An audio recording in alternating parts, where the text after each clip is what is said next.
Bienvenue sur ce nouvel épisode de Préhistorex. Aujourd'hui, on se retrouve pour la partie 2 de ce grand complexe mégalithique d'Erdevenne. Restez bien là, on se retrouve directement après le générique.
Les alignements de la chaise de César, ce sont près de 90 menhirs, dont 30 seulement sont encore debout. En tout cas, c'est ce qu'il en reste à l'heure actuelle.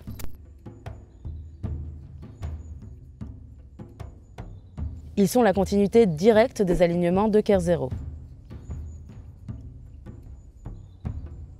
Je me trouve devant la fameuse chaise de César qui est juste derrière moi. Pour la petite anecdote, César se serait servi de ce menhir comme d'un trône, mais ça encore une fois, ça tient surtout de la légende. Sa forme particulière est probablement due à une restauration qui s'est mal passée au XIXe siècle.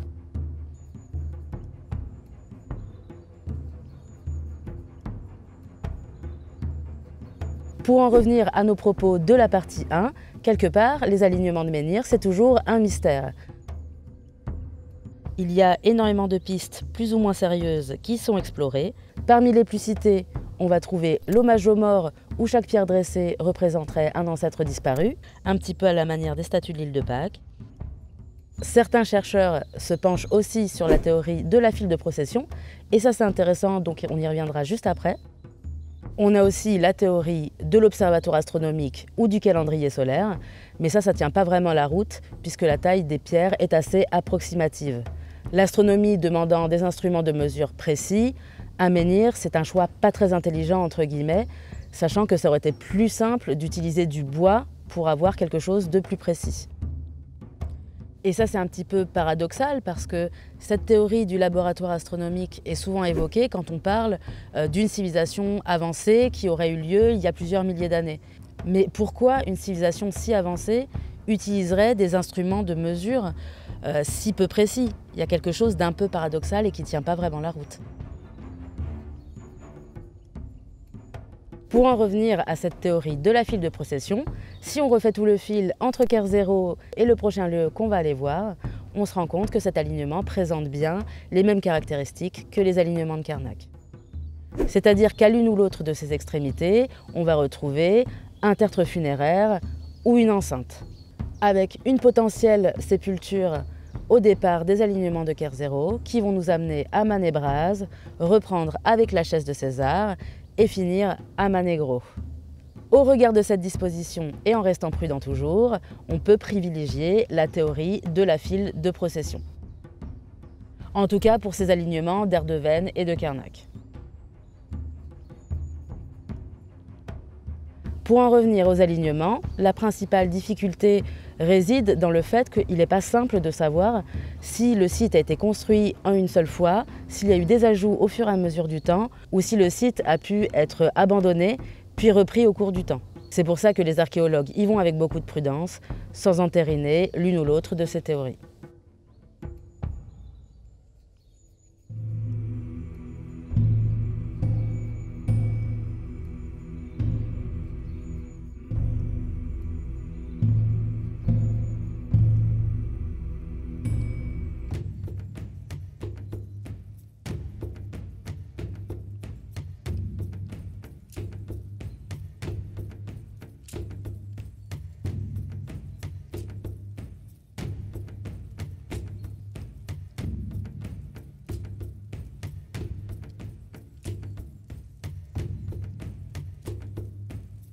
Je me trouve devant le dolmen de Manegro ou Manecroc. Les deux orthographes sont acceptables. Cette fois-ci, on a de la chance puisque c'est le seul monument de l'épisode à avoir été daté. Il a été construit entre moins 4000 et moins 3500.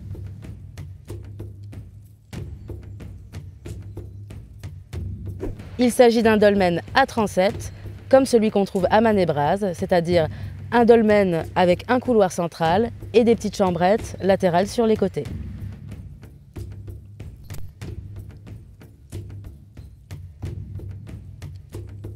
On voit bien que le dolmen a perdu une partie de ses dalles de couverture.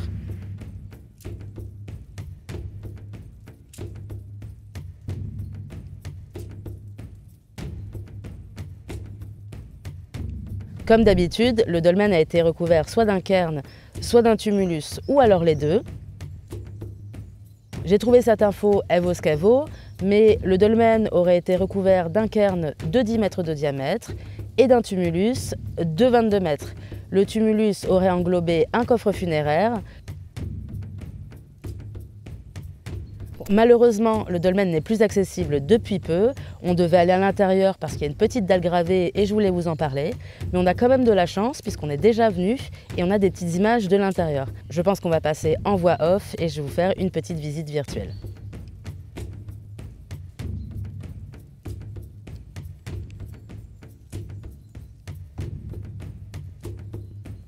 Ici, on voit très bien les 4 chambres latérales.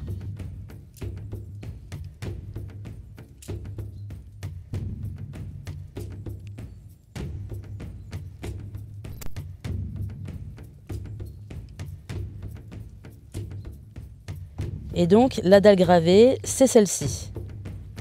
Elle présente la superposition d'une hache emmanchée, d'une crosse et d'un anneau. Ce sont vraiment des symboles qu'on retrouve partout et qui sont communs à énormément de sociétés néolithiques.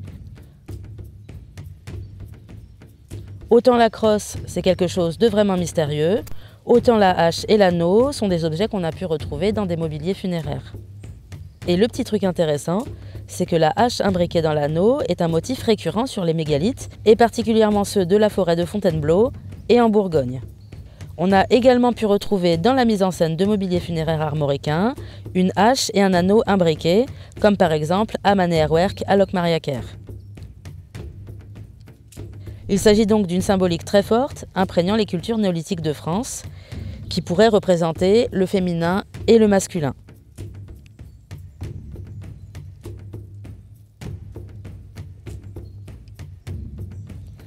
Les fouilles qui ont eu lieu entre 1866 et 1886 ont révélé que le dolmen contenait une meule et un broyeur.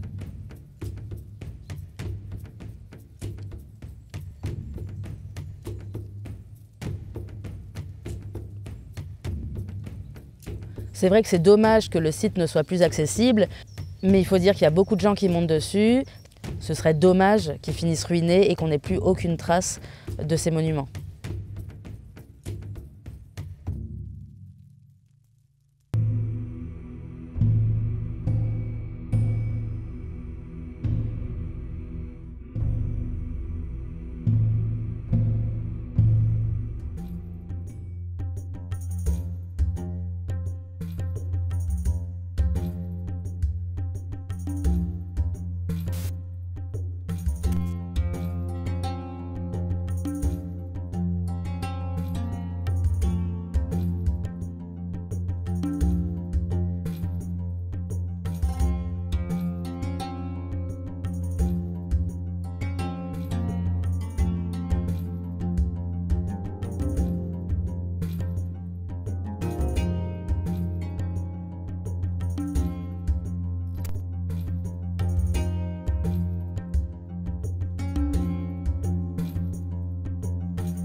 On se fait un dernier lieu bonus, le quadrilatère de Crucuno, un monument mégalithique un peu étrange.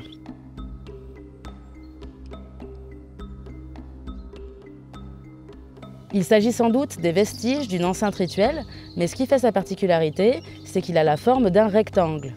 Ce qui est vraiment inhabituel pour ce type de monument qui d'habitude a la forme d'un hémicycle ou d'un demi-cercle.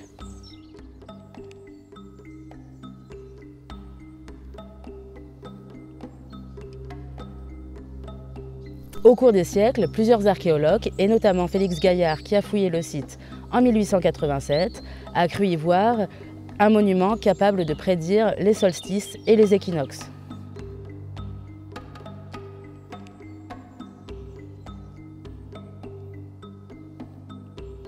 Maintenant, tout ça c'est pas très fiable et je vais vous expliquer pourquoi. Pour ça, on va refaire un peu l'historique des fouilles. Le monument a été fouillé pour la première fois par Loukis en 1866. Alors le site était vraiment ruiné avec 10 menhirs couchés et 9 encore debout. Les fouilles ont repris en 1887 par Félix Gaillard qui s'est aussi occupé de sa restauration.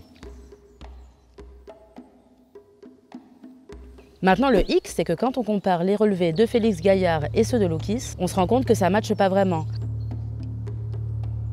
On a donc commencé à soupçonner une surrestauration de la part de Félix Gaillard.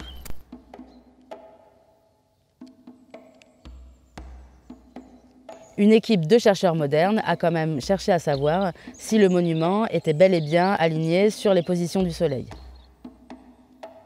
Grâce à un arsenal de techniques modernes allant de la photogrammétrie à la modélisation 3D, ils ont reproduit les positions du Soleil, notamment aux équinoxes et aux solstices au néolithique. Malheureusement, ces études n'ont pas été concluantes, on ne peut donc pas affirmer que ce monument a une fonction liée à l'astronomie. Si les chercheurs et les archéologues ne parlent que très peu de ces thèses, c'est pas pour cacher quelque chose, mais c'est surtout que les études et les recherches ne sont pas suffisamment concluantes.